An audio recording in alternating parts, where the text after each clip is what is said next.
E aí, vamos lá, né? Para finalizar então essa revisão longa, extensa nossa, foi do nosso bimestre, eu vou falar sobre aquele último slide que é da Ásia, né? Falar um pouco do relevo, do clima e da vegetação asiática.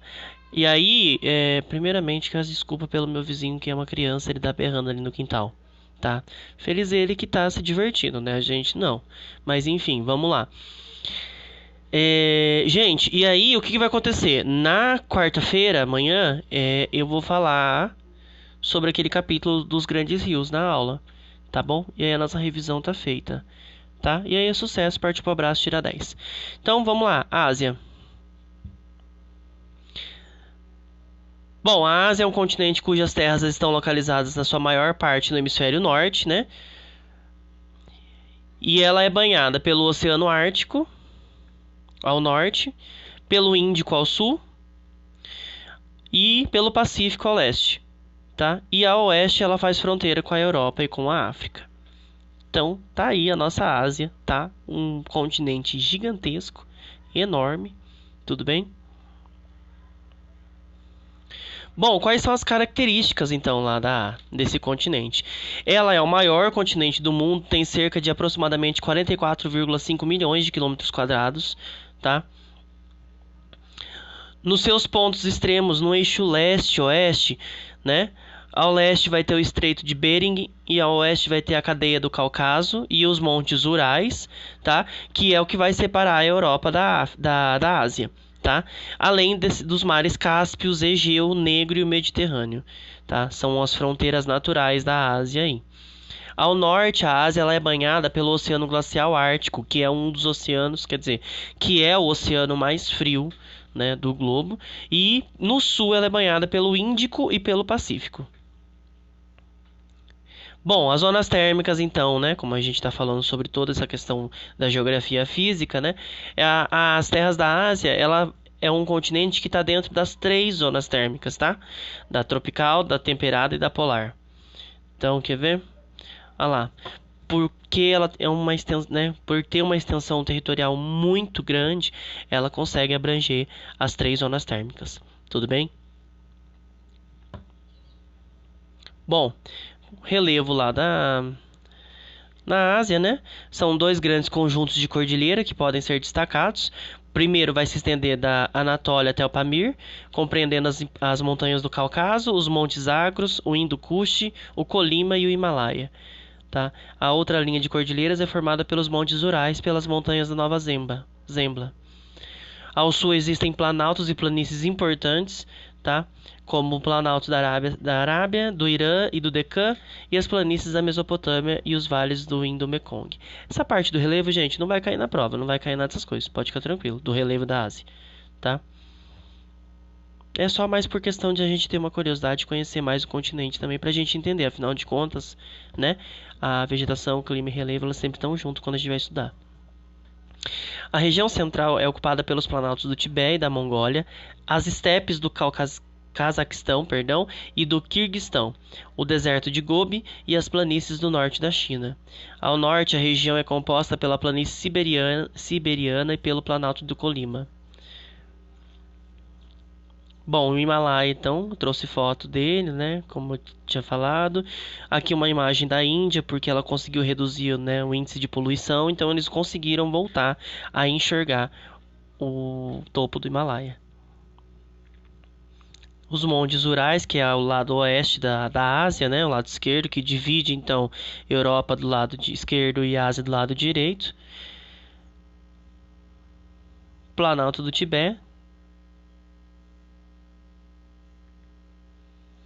Bom, na hidrografia, né, tem a questão aí, né, o norte do continente vai ser cortado pelos grandes rios siberianos, o Obi, o Lenisei, Lena e o Colima, né, que desaguam nos oceanos árticos e permanecem congelados durante boa parte do ano. Na Ásia Central encontram-se bacias como a do Tarim, no noroeste da China, e os rios Amudarya e o Sirdarya, que desembocam no mar de Aral.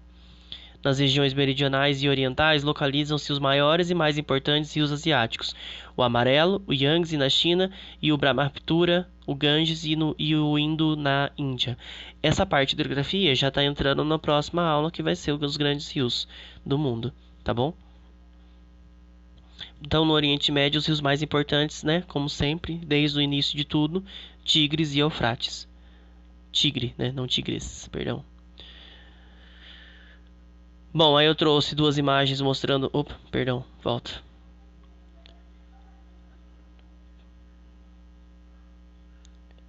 Bom, era para ter duas imagens, tá com uma imagem só aí, mostrando os principais rios lá da Ásia e do Oriente Médio, tá?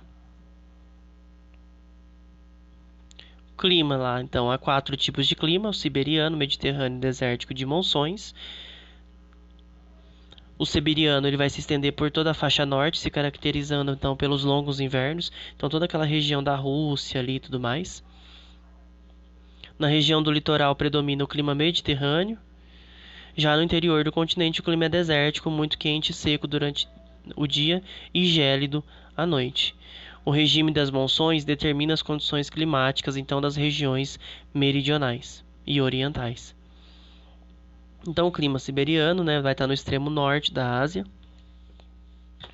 com temperaturas baixíssimas, presença de tundra ao norte, taiga no centro e estepes ao sul. O Mediterrâneo, né, a Ásia Menor, verões quentes e secos, né, e invernos com muita chuva. O desértico, né, ele vai se encontrar na Síria, na Arábia, na Índia, no Irã, regiões com temperaturas extremamente elevadas durante o dia e frias à noite. Regiões áridas, ou seja, seca, com baixo índice de pluviométrico, quase nada, nula de umidade, por isso deserto, né? E aquele mapinha que eu trouxe lá na primeira aula, quando a gente estava falando sobre clima. As monções, então, né, na Ásia Oriental e Meridional, o inverno é seco e o verão é extremamente chuvoso, tá? Aí acontecem as inundações na Índia também, claro que não é devido ao clima, nem ao relevo, nem à vegetação. Tem parcela da população, da infraestrutura do país, de um governo mal administrado, né? Porque, enfim, saneamento básico, né? Zero, é nulo, porque se fosse bom, não teria enchente, tá? Consciência da população também ajuda um pouco, viu? Poluir o meio ambiente. Vocês lembram que eles, né, com a diminuição da poluição, conseguiram voltar a enxergar o Himalaia. Imagina o quão sujo é o ar lá da Índia. Aí tá mostrando, então, as monções de verão, vai mostrar depois a de inverno, né, que é aquelas bolsas de ar que é formada em cima do continente ou em cima do oceano, conhecido como a maritimidade e a continentalidade, são as massas de ar, né? Então, a massa de ar quente que se forma em cima do continente sofre influência ali, né? Tem uma leve entrada de umidade da massa de ar fria, que tem, não é que é fria, né? A temperatura é menor do que a do continente, mas só vai abranger a região ali da costa da Ásia litorânea.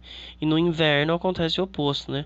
O ar fica quente ali na água e o continente fica frio, empurrando a massa de ar quente para fora do continente, deixando o continente um pouco mais frio. Vegetação, né? Bom, a cobertura vegetal continental ao norte, né, é constituída pela tundra. Ao sul vai ter a região coberta por bosques e de coníferas. Coníferas, pinheiro, lembra? Cone. Estepes e grandes regiões desérticas predominam no sul da Sibéria e na Ásia Central, no meio ali da Ásia. As chuvas periódicas da Índia, China, Indochina e Indonésia vai favorecer o desenvolvimento de florestas tropicais e da vegetação de savana. A tundra. No extremo norte russo, podemos observar então, a tundra, né, essa vegetação característica de climas polares, como a gente já viu agora há pouco, né, que contém líquens e musgos como principal forma de vida. Tá? O congelamento da água do solo pelas baixas temperaturas impede espécies mais complexas que consigam se desenvolver. Tá? Então, geralmente, é essa aparência que vai ter a tundra. Tá? Ou líquens e musgos é aquela coisinha verde que foi colada nas rochas na beira da praia, quando a gente tá pra ir perto do final ali da praia, né, indo pra entrar numa trilha, né? Então aquilo ali é os musgos ou líquens. É aquela aparência, aquela espessura que tem ali, ó, textura que tem. As coníferas e as taigas, coníferas de cone, né, são caracterizados as árvores em formas de cone, com grande porte, né, em folhas em formas de agulha, que a gente vai chamar de aciculifoliadas, tá? O formato das folhas é uma adaptação às constantes nevascas para que a neve não se acumule e o não se acumule, né? Já que as folhas regulam a transpiração da planta em tempos de seca. As copas das árvores formam um dossel que impede a iluminação solar de chegar ao solo, diminuindo o aparecimento de outros estratos vegetativos. Nas áreas montanhosas encontramos vegetações parecidas com a taiga, com grande presença de coníferas e com a tundra.